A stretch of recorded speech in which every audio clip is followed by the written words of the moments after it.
Hello friends, আমি Shubham.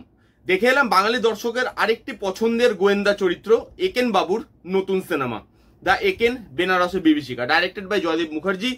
Lead রোলটা play করছেন অনির্বাণ চক্রবর্তী অ্যাজ একেন বাবু। কেমন হলো সিনেমাটা সেটা নিয়ে কথা বলবো, তার আগে গল্প বলবো। কিন্তু তার আগে সিনেমাটা দেখতে যাওয়ার আগে না আপনাকে একটা জিনিস মাথায় নিয়ে যেতে হবে যে আমরা একেন বাবুর থেকে কি এক্সপেক্ট করি।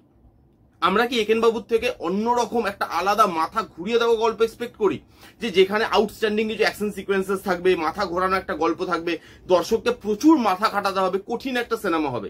সেরকম কি আশা করে আমরা একেন বাবু দেখতে যাই? সেটা কিন্তু নয়। একেন বাবু আমাদেরকে অন্য কিছু প্রমিস করে। হালকা ফুলকা একটা গল্প, ফ্যামিলি এন্টারটেইনিং, যেখানে আপনি কমেডি পাবেন, হালকা একটু থ্রিল পাবেন, সেখানে একেন বাবুর চরিত্রতে অনির্বাণ চক্রবর্তী খুব ভালোভাবে পারফর্ম করবেন। এই ধরনের একটা হালকা ফুলকা সিনেমা আমাদেরকে প্রমিস করে একেন বাবু, এবং এই সিনেমাটা কিন্তু সেই জিনিসটা ডেলিভার করতে পারে। এবার এই সিনেমার গল্পটা আপনাকে বলি। এখানে মেনলি দুটো গল্প দেখানো হচ্ছে। বিলাল বলে একটি ক্যারেক্টার আছে যে আতঙ্কবাদী, এবং সে ছদ্মবেশ নিতে খুব পটু। সে বেনারসে আছে এবং বেনারসে সে কিছু বড় প্ল্যানিং করছে। এবং আরেকটা গল্প চলছে যে একেন বাবু বেনারসে এসে যে বাড়িতে থাকছেন, সেই বাড়ির একটা গল্প আছে, সেই বাড়িতে কিছু জিনিস চুরি যাচ্ছে। এবার এই দুটো ঘটনা কিভাবে একসাথে আসছে, একেন বাবু কি করে এই দুটো কেসকে একসাথে সলভ করে, এই নিয়েই 2 ঘন্টার এই সিনেমাটা। এবার এই সিনেমার বেশ কিছু পজিটিভ দিক আছে, এবং সিনেমাটা কিন্তু আমার খুব খারাপ সিনেমা বলে মনে হয়নি। হলে গিয়ে একবার দেখাই যায়, তার অনেকগুলো পজিটিভ দিক আছে। প্রথমটা হচ্ছে এখানে অনির্বাণ চক্রবর্তী অ্যাজ একেন বাবু। এই চরিত্রতে না, আমি প্রথমেও বলেছি, অনেকবার বলেছি যে এই চরিত্রতে অনির্বাণ চক্রবর্তীর রিপ্লেসমেন্ট নেই। এই রোলটাকে তিনি যেভাবে পুল অফ করে, যেভাবে কমেডিটাকে পুল অফ করে, সেটা আউটস্ট্যান্ডিং।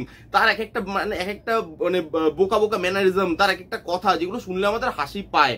এবং এখানে অনির্বাণ চক্রবর্তী যেভাবে প্লে করেছে রোলটাকে, আবারও একেন বাবুর চরিত্রে তিনি কিন্তু সেরা। অনির্বাণ চক্রবর্তী টপ নচ, প্রত্যেক কটা কমেডি জায়গায় তিনি সাবলীল।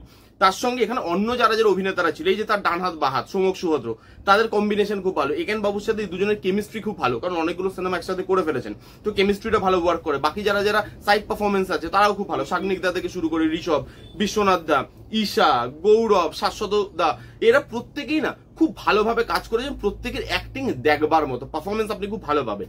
এবার আপনার সেকেন্ড যে কোয়েশ্চেনটা মাথায় আসবে, যে একেন বাবু তো হইচইতে আসে, হলে গিয়ে দেখাটা কি জাস্টিফাইড, মানে হলের ফিলটাকে দিতে পারবে? হ্যাঁ, এখানে বেনারসে শুট করা, বেনারসটাকে যেভাবে দেখিয়েছে না, বেনারসের ঘাট, সেখানকার গঙ্গা আরতি, সেখানে খাবার দাবার, সেখানকার মাসান হোলি, এই জায়গাগুলোকে যেভাবে দেখিয়েছে, এই জায়গাগুলোতে যেভাবে শুট করেছে, ক্যামেরা অ্যাঙ্গেল, সেখানে চেজিং সিন, এখানে কিন্তু প্রোডাকশন কোয়ালিটি যথেষ্ট হাই। একেন বাবু যে প্রোডাকশন কোয়ালিটি বিল্ড করা, তার থেকে উপরে গিয়ে এটা চেষ্টা করেছে এবার সিনেমাটাকে প্রেজেন্ট করতে, এবং বড় স্ক্রিনে দেখতে ভালো লাগে বেনারসটাকে। এখানে দুটো অ্যাকশন সিকোয়েন্স আছে, ওই দুটো চেজিং সিন এত ভালোভাবে শুট করা, দেখতে অনবদ্য লাগে। মাসান হোলির জায়গাটা তো অসম্ভব ভালোভাবে শুট করা। তো এখানে প্রোডাকশন কোয়ালিটি যথেষ্ট হাই, এবং বেনারসটাকে খুব ভালোভাবে দেখিয়েছে, বড় স্ক্রিনে দেখতে ভালো লাগবে। একেন বাবু দেখতে গিয়ে আরেকটা কথা আমাদের মাথায় আসে, হাসবো। হ্যাঁ, আপনাকে হাসাবে। এখানে কমেডি লাইনগুলো যেভাবে লেখা, এখানে ট্রেলারে যে কমেডিটা আছে সেটা তো আছেই, এবং এর ভেতরে অনেক কিছু আরো কমেডি আছে যেগুলো কিন্তু আপনাকে হাসাবে। যেটা একেন বাবু তার ওয়াইফের যে ফোন কলের ওটা হোক, খাওয়া নিয়ে যে কমেডিগুলো আছে, বা ছোট ছোট যে এরকম জায়গায় যে একেন বাবু বুঝতে পেরে গেছে, কিন্তু তবুও সেখানে একটু হাসির মাধ্যমে জিনিসটাকে হালকা করে রাখছে, যাতে বাকি লোক বুঝতে না পারে। এই যে জিনিসগুলো, ওইখানে কমেডি আউটস্ট্যান্ডিংলি ওয়ার্ক করে, সিরিয়াসলি বলছি, এখানে কমেডি খুব স্ট্রং, এবং ফার্স্ট হাফটায় কমেডি খুব ভালোভাবে ওয়ার্ক করে। এবং এই সিনেমাতে না লুক অ্যান্ড ফিলের সাথে সাথে বিজিএমটাও খুব ভালো, এবং বিজিএমটা কিন্তু সিনেমাটাকে সাপোর্ট করছিল, আপলিফট করছিল। বিজিএমটা যেখানে যেখানে আসে, বিজিএম কিন্তু খুব ভালোভাবে ওয়ার্ক করে। এবং সত্যজিৎ রায়কে ট্রিবিউট দেওয়া হয়েছে, যেটা দেখে নস্টালজিয়া ফিল হবে আপনার, কিন্তু জিনিসটাকে চটকানো হয়নি, জিনিসটাকে হালকার উপর দিয়ে বার করা হয়েছে, এবং যেটা দেখতে ভালো লাগে।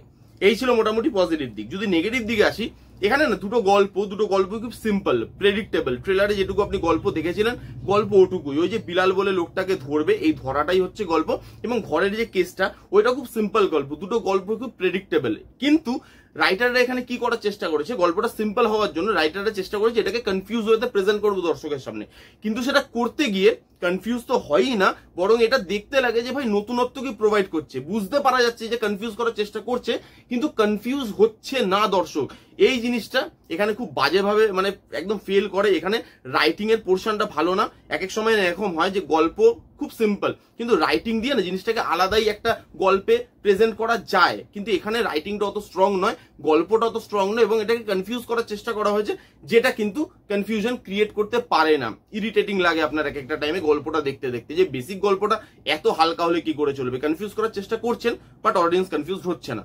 এবং এই সিনেমাতে কিছু ক্যারেক্টার যাদেরকে ভালোভাবে বিল্ড আপ দেওয়া হয়নি, সোমক, সুভদ্র, একেন বাবু, এদেরকে ভালোভাবে বিল্ড আপ দেওয়া হয়েছে, কিন্তু বাকি আশেপাশের ক্যারেক্টারগুলো তাদেরকে দেখে মনে হচ্ছে কি যে তারা আসছে স্ক্রিন প্লেতে, তাদের হয়তো ওরকম কোনো কাজই নেই, তারা আসছে একেন বাবুকে কিছু একটা ক্লু দিচ্ছে বা একেন বাবুর সাথে কিছু একটা করছে, তারপরে তারা চলে যাচ্ছে। এই যে বিশ্বনাথদার ক্যারেক্টারটা, ঈশার ক্যারেক্টারটা, এই ইভেন শাশ্বতদার ক্যারেক্টারটা, সেটাও যে খুব ভালো ডেভেলপ করা সেটাও কিন্তু নয়। তার যে কিছু ব্যাক স্টোরি দেখাবে বা তার যে কিছু একটা দেখাবে সেটাও আমরা দেখতে পাই না। গৌরবের ক্যারেক্টারটা, ঋষভের ক্যারেক্টারটা, এই ক্যারেক্টারগুলো ভালোভাবে লেখা হয়নি। এই ক্যারেক্টারগুলো আরো স্ট্রং হতে হতো, তাহলে আমার মনে হয় সিনেমাটা আরো একটা ভালো সিনেমা হতে পারতো।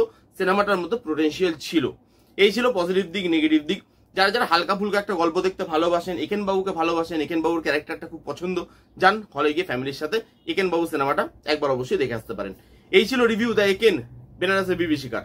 কেমন লাগলো রিভিউটা জানাতে ভুলবেন না। ভালো লাগলে please give a Thums up, like করবেন, কমেন্ট করবেন, শেয়ার করবেন, চ্যানেলটাকে মাস্ট সাবস্ক্রাইব করবেন। দেখা হচ্ছে নেক্সট কোনো ভিডিওতে। ততক্ষণ bye bye, take care and be safe.